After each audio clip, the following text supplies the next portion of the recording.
Well,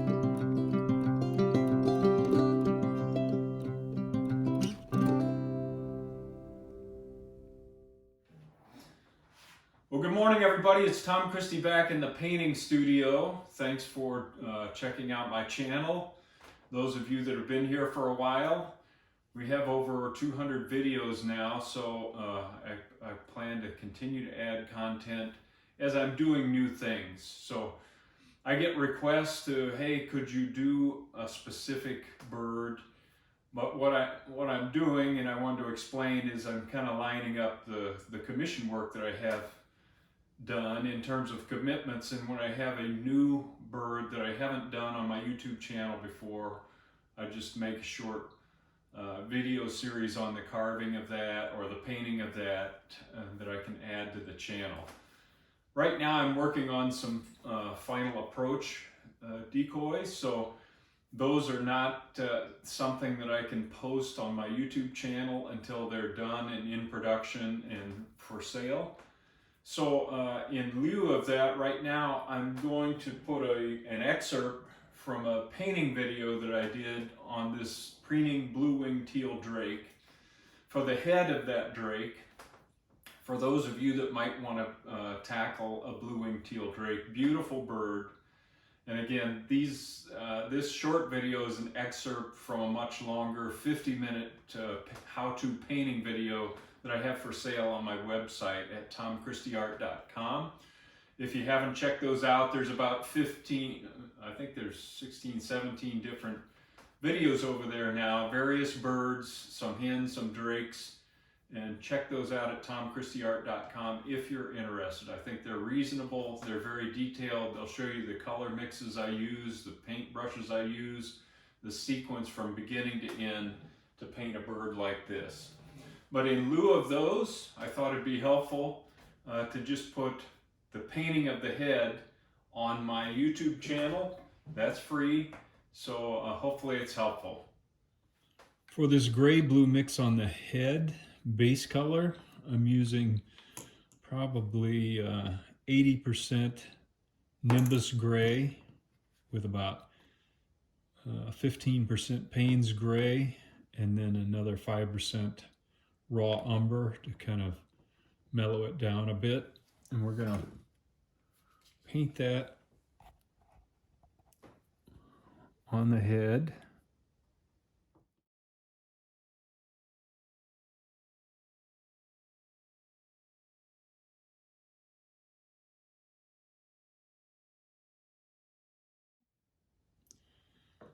Now for this magenta highlight on the head, I'm using Createx pearlized pearl magenta. Taking that and mixing it in with my head base color. Using this angle brush, kind of going in and blending that. Let's make sure I'm in the camera. Into the side of the crown and down the neck somewhat.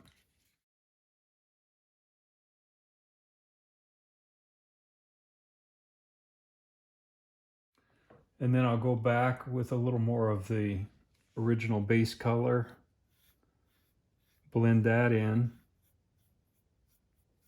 and kind of do a wet on wet blend to soften that value a little bit.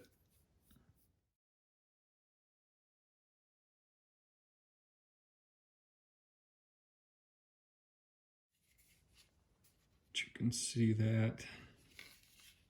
Gives it a little bit of iridescence, but I don't want it to be metallic looking or too shiny. It's pretty subtle. Now I'm using carbon black and I'm going to paint the crown carbon black.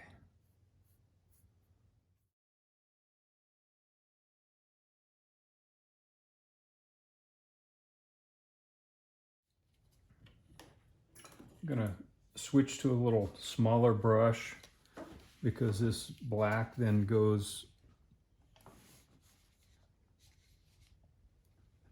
around the front of the crescent right up to the bill. I'm going to do a little scrub blend as I approach that white mark. This black follows the bill around right down to the base.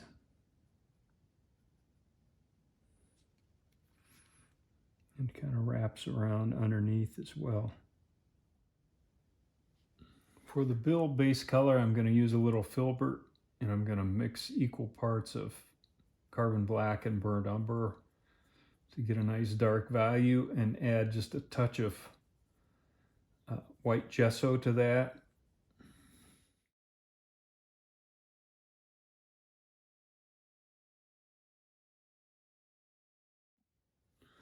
Now I'm taking just a little scrub brush that's kind of been worn down, but it's good for this purpose, and taking a little of the carbon black because this dark extends a little bit on this side of the crescent mark. So I'm scrubbing that back and forth to put a dark line next to the crescent, and then scrubbing it to soften it and blend it into the slate blue surrounding area. And then I've got a little of the blue on this little chisel scrubber. You can see that, and create a blend. Nice soft transition between that black and the slate blue of the face. So we don't want it to be a hard, sharp line. We want it just to be almost a shadow there. Now I want to mute these colors down a bit, and I've got a real thin wash of carbon black and Payne's gray, and I'm going over the work I've done here just to darken things up a shade, and like I say, make it a little more muted. So these colors are tricky, and we want them to look natural and not too bright or fluorescent. Now I've got an off-white mix of white gesso with a touch of raw umber, and I'm going to go in and block in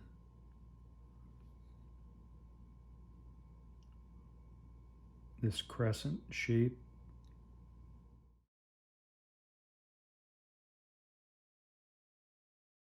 Now I've got Payne's gray, which is kind of a very dark blue-gray value, and the detail brush, and I'm going to start pulling some interlocking lines through this area of the head and kind of define the feather flow. I'm pulling it right through that iridescent area as well.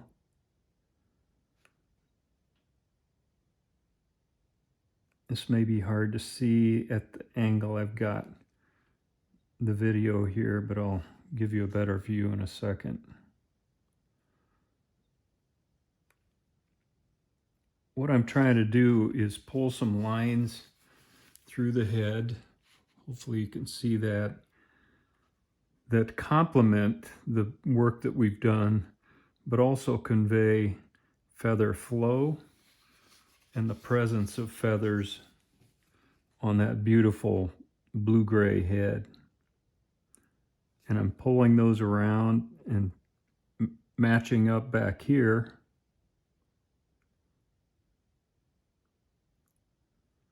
This is very fine. I don't want anything too bold.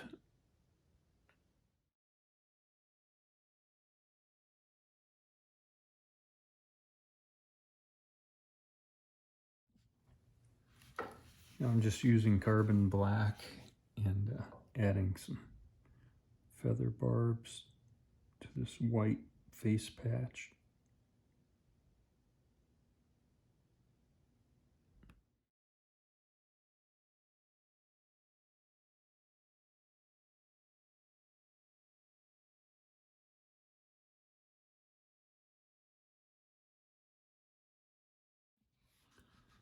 Using some white gesso then to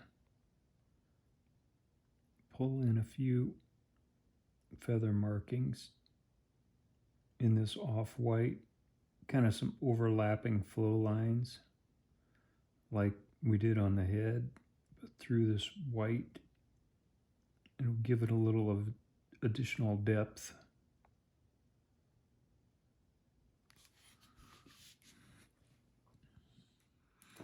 There's some lighter markings up here on the dark crown, so I've mixed some brown earth with raw sienna and a touch of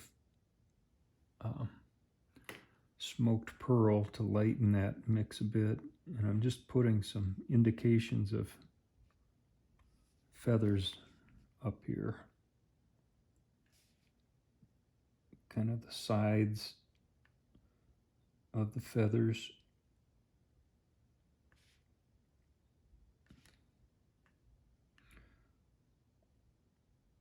So I'm not trying to be real precise here, just pull some lines in,